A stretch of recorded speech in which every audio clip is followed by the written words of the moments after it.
I beat Hollow Knight and all I got was this lousy achievement. Look, I know, there are a million videos about how great Hollow Knight is, how it's a monumental achievement in the indie scene, but I just played this game all the way to the end in the span of a week, and yeah, sue me, I want to talk about it. Don't actually sue me. It's a Metroidvania. That means you can go left, right, up, down, and shake it all about. Great thing about Metroidvanias is that they accurately replicate the experience of wandering through a shopping centre trying to find the nearest restroom. In Hollow Knight, they don't even give you a map for free, you have to pay for it, but it's only partially filled out, so you gotta buy a quill to fill the rest in. A quill with no ink, mind you, so where's this little bug getting it from? Huh?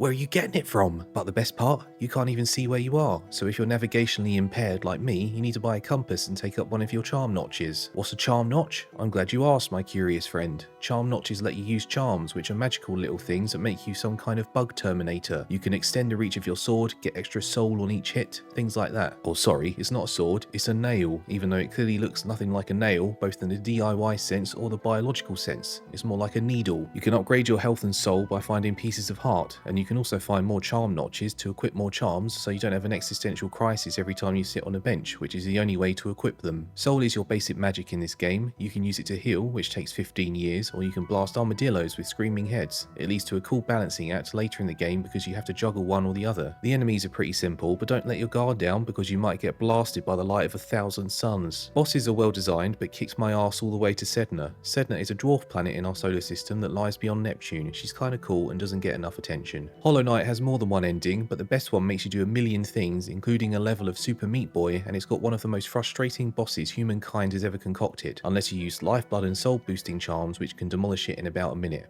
Thank me later. The dialogue is good, but sometimes there's a missing comma or something. Yeah, I'm a writer, want to fight about it? It's a slight blemish on the presentation that's otherwise spectacular. Sure, it's so moody that even Janet Street Porter would balk at it, but it's part of the charm, you know? It fits the story and the characters. Metroidvanias are normally pretty short, but the devs literally didn't stop working on this until they ran out of money, so it will take you 27 hours to beat. However, most of that will be wandering to the nearest fast travel point because you realised you went halfway through the wrong area. You like Metroidvanias? Get this game now. You like indie games? Get this game now. Don't like Metroidvanias or indie games? Get this game now. It might change your mind. And the music is just bloody beautiful. I mean, listen to it. Oh yeah, and there's a sequel that people are kind of interested in, I guess.